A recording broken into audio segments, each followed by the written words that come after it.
Hey, so today we're going to be making something I've never made before. I'm going to be making like hoe cakes with creamed corn, and then they're going to have a cream cheese glaze and a pepper jelly syrup. So they'll be a little sweet and a little savory. So a hoe cake is a pancake that's got cornmeal in it. So it's about half flour, half cornmeal. So we're gonna start with a cup of flour.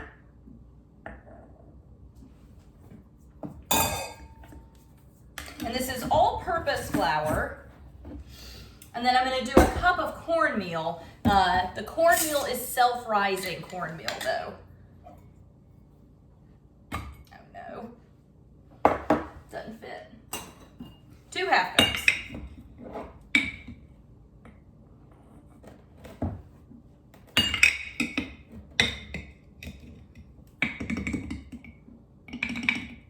Okay. All right, so just getting all of our dry ingredients together. I do want these to be just a little bit sweet. So we're gonna do about a tablespoon, and I'll measure it. My tablespoon measure is dirty, so it's the same as 3 teaspoons though. So 3 teaspoons of just plain white sugar.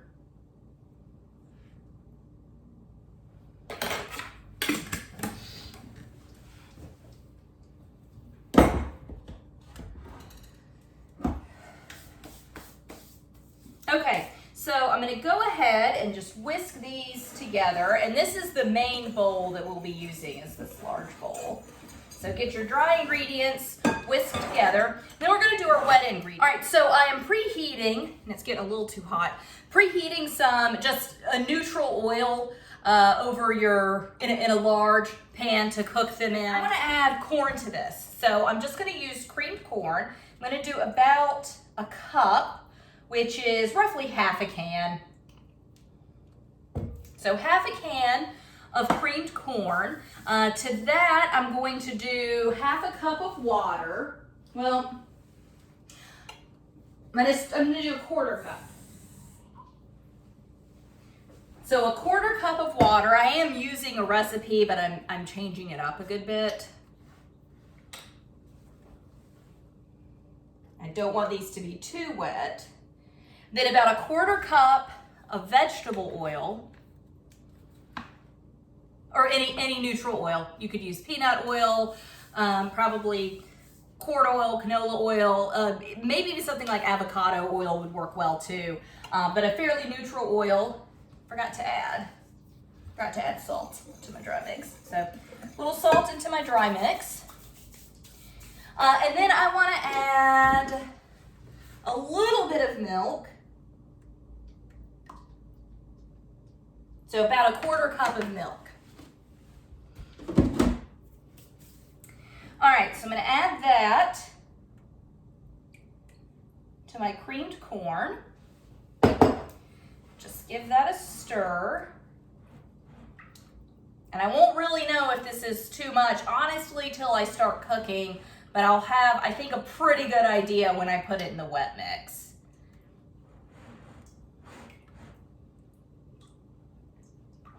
And then I've got 2 beaten eggs. That is what is gonna help everything rise with this, because I didn't add any baking powder or baking soda. The cornmeal is self-rising, meaning it's got a little salt and a little baking powder in it, but the flour is just all-purpose. So there's not a lot of leavening agents in it so far. Okay. So I'm gonna add my wet ingredients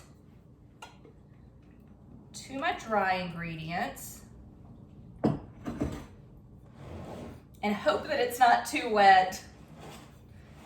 I mean, I can add more dry ingredients if it is, but I'd rather add more wet than dry.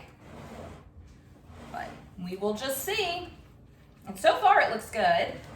Just kind of coming together. So pancakes, hoe cakes, you don't want to overmix them. because it makes them tough. These are a little more forgiving just because they do have cornmeal in them. They're not all flour, but again, they are about half flour. So this is a little too thick. So I'm gonna thin it out with milk. So I'm gonna add about 2 tablespoons of milk. And the reason you don't want to overmix them is because it develops the gluten and then it makes the pancake, hoe cake, whatever it is, muffin, same thing, makes them a little tougher. Because this is experimental and I'm experimenting with the amount of liquid I use, I kind of have to accept these are going to be a little bit on the tough side. They'll be fine. They're going to have a really good flavor to them. And see, this is more a pancake consistency, so that's good. But they're going to have a great flavor to them. They'll just be a little tougher, you know, than I would like in a perfect world. But I'll know next time how much to use, okay? So I'm going to use my ice cream scoop. This, you could use a 1/4 cup measure as well. I just like the way the ice cream scoop pushes it out really well. There you go. I'm going to turn them up a little now that I'm actually starting to cook them.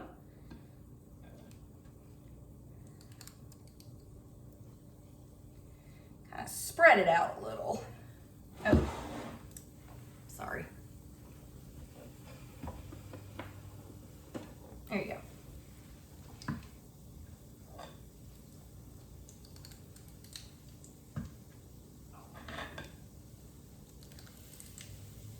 There we go.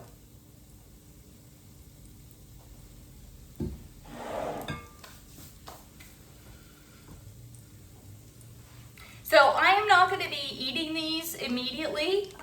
So I would want to, if I were going to eat them in, you know, the next 30 minutes, I'd keep them in an oven on low. I'm actually going to eat them tomorrow morning. I think pancakes, hoe cakes, fried breads like this are just, they're fairly easy to make in advance because you can reheat them pretty easily. They are better when they're fresh, for sure. They definitely are, but I don't want to wake up early on a weekend morning to make pancakes. I mean, as simple as a pancake is to make, like, I just really am pretty lazy on my weekends and I don't want to do that. So I'm going to put these on a sheet tray and then I'll wrap it in saran wrap and just keep them in the refrigerator. And then I'll just heat them on about 200 to 250, somewhere in there, when we're ready to eat them tomorrow morning. And they will still be nice and crispy, very good. And then I will serve them. I'll just reheat up my cream cheese glaze and my pepper jelly syrup, and it'll basically be like everything is fresh, and I really will have just had to do super minimal work in the morning. So I'm gonna grab my sheet pan, and I will line it with paper towels, any extra grease that there is. And I think we're ready for a flip. Nope, we're not. We're not ready for a flip. False alarm. Just kidding.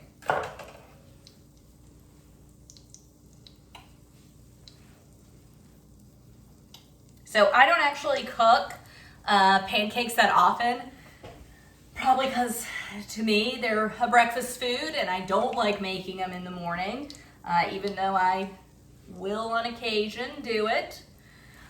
So it's a little iffy on when to flip them. When you want to see bubbles on the top and you want to see those bubbles start bursting, means that the heat is traveling through the pancake, or through the hoe cake in this case. But I'm not as good of a judge of doneness as someone that cooks pancakes for breakfast every morning or every weekend.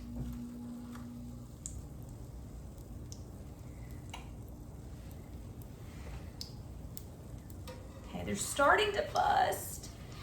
No, still no.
We're back.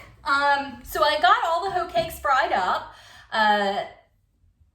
Again, I am not the best pancake maker. I don't do it that often, so I had a lot of first pancakes, which honestly I kind of expected. I have a few that are just a beautiful golden brown. This is what you're wanting, okay? So they're thick, they're a little bit thicker.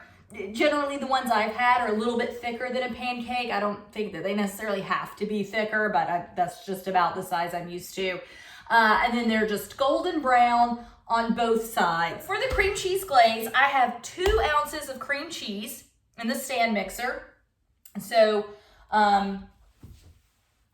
ounces of cream cheese. I've got about 1/4 cup of sweetened condensed milk, and a couple of tablespoons of just regular milk. So it's kind of my own creation I just whipped up. I'm just gonna blend it together. See what the consistency looks like.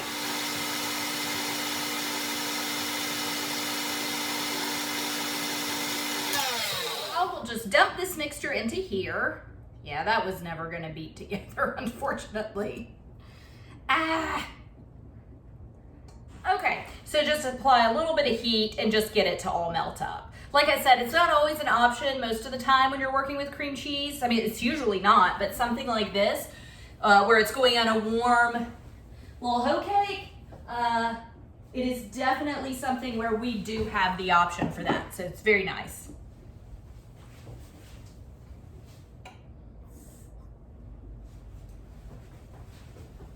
So here I've got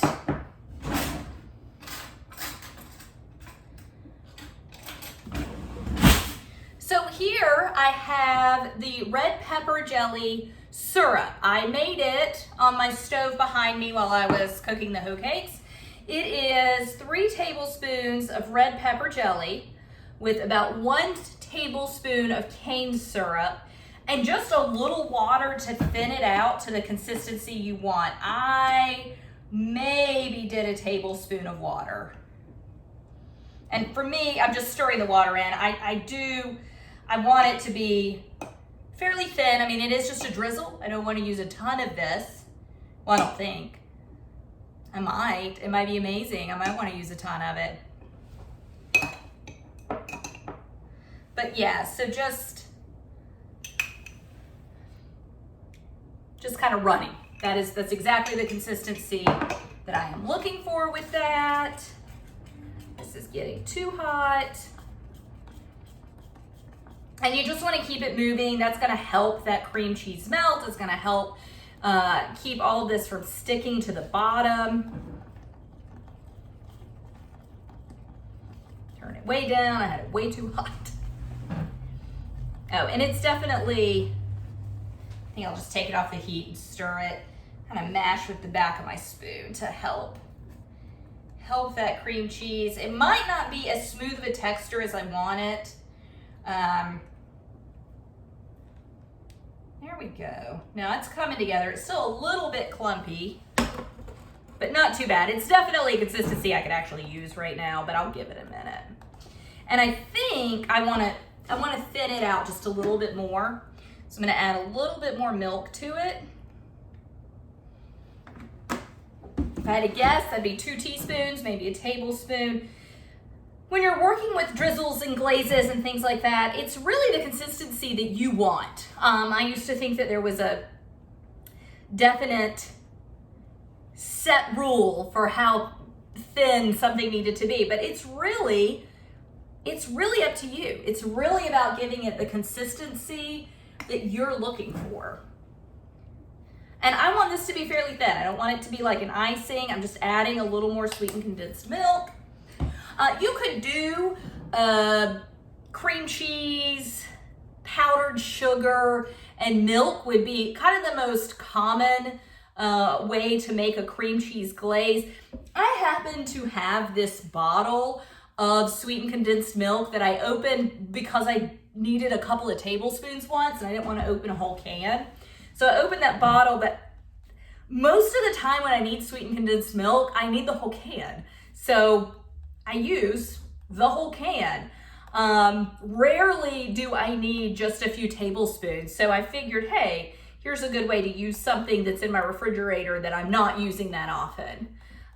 Much like the pepper jelly. So really killing a couple birds with the stone here.